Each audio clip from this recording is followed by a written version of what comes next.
E aí a outra questão que aí foi que mudou realmente a minha forma de dar aula, que aí eu falo que mudou eu como professor, foi entender as zonas de aprendizagem. Então, são basicamente três, que aí eu estudei bastante sobre isso e que coloco em prática isso. Que é a zona de conforto, a zona de estimulação e a zona de desregulação. Eu vi isso no livro da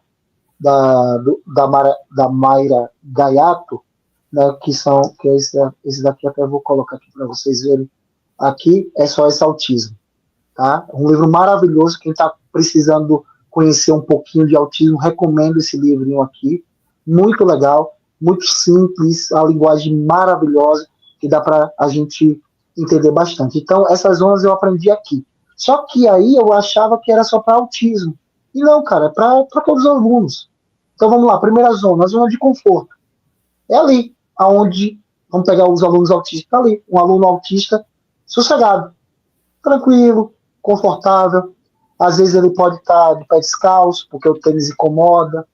Às vezes ele pode estar deitado no chão um pouquinho, ou sentado no chão um pouquinho. Às vezes ele pode estar em pé.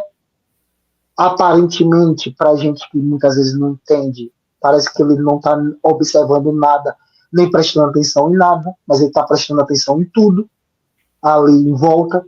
Então ele está na sua zona de conforto.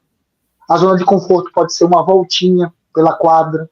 A zona de conforto pode ser tá com um brinquedinho. A zona de conforto pode ser vários. A gente precisa entender esse aluno para identificar qual é a zona de conforto desse aluno. Essa é a zona de conforto. Entendendo isso, beleza. Um exemplo, meu aluno, vou pegar o exemplo do aluno que eu tinha lá de 5 anos. A zona de conforto dele era o seguinte, ele ficava um pouquinho na aula e ele dava uma voltinha pela escola. A escola pequena, dava a voltinha ali no corredor, lá não tinha quadra, era o pátio da escola, bem no meio da escola, então ele ficava ali, no começo 2 minutos, 3 minutos, observava, brincava um pouquinho, e aí ele dava uma voltinha, que ele sempre passava pelos mesmos lugares. Corredor, ia na cozinha, na cozinha no refeitório, no refeitório, ficava ali um pouquinho, depois voltava, às vezes demorava um pouquinho, então voltava para a aula. A zona de conforto dele, depois eu percebi que era essa voltinha. Essa voltinha era a zona de conforto dele naquele momento. Beleza, peguei essa zona de conforto dele. Vamos para a zona de estimulação. E aí que está o grande problema de nós professores. Porque nós só queremos estimular. Estimular, estimular, estimular, estimular, estimular, estimular, estimular, estimular.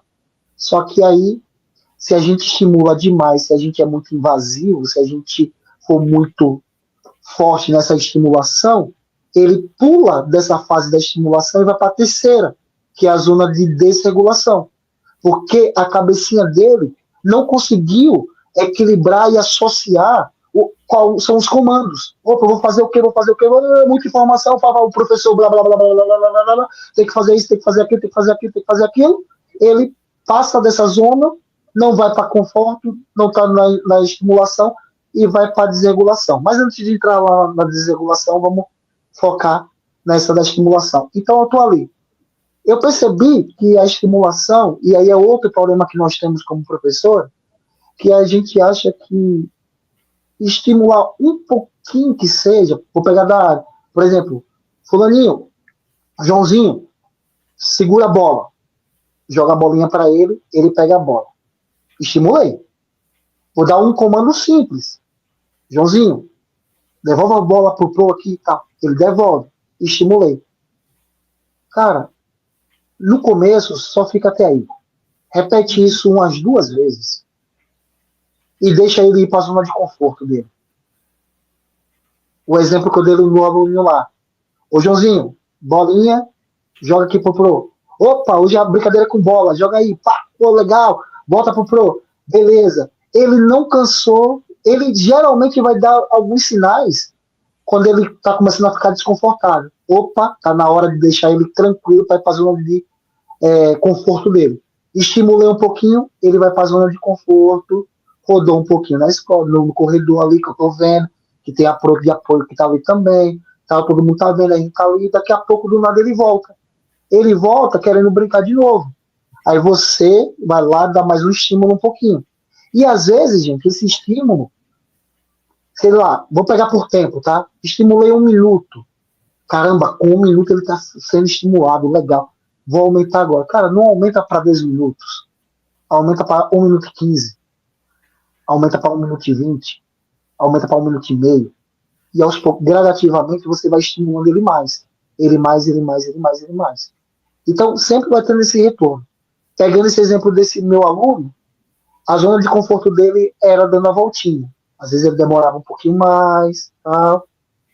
Ao passar do ano, a zona de conforto dele mudou. A zona de conforto dele era estar no pátio com a gente. Então, às vezes ele não saía mais, mas ele estava do meu lado, em pé, não fazendo atividade, mas ele estava prestando atenção em tudo. Ali ele já estava brincando com os amigos, interagindo, a questão social, que é muito importante trabalhar isso no TEA. Então, aos pouquinhos foi fazendo isso. Agora, quando a gente passa, é uma linha muito sensível, quando a gente passa essa linha da estimulação para desregular, cara, aí acabou. O aluno desregulou, a gente perde ele. E aí, para ele voltar a regular de novo, ele voltar no seu estado, vamos dizer assim, confortável, aí pode demorar um pouquinho. Às vezes pode demorar minutos, mas pode demorar um período. Né? Então a gente tem que tomar muito cuidado com essas 3 zonas.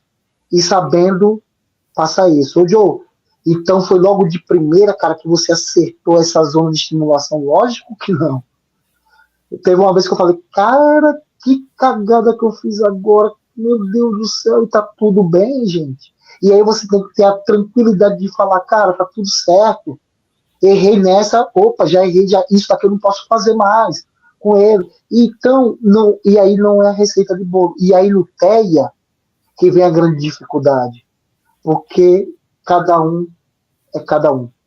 Mesmo aquele que é nível 1 de suporte, todos do nível 1 de suporte não são iguais, são extremamente diferentes. Então, essa estratégia que eu fiz com um, na mesma sala pode ter um que não serve, e aí eu vou ter que botar outro, e aí começa essa complicação, e aí começa a ficar difícil, e aí começa a melhor deixar de lado do que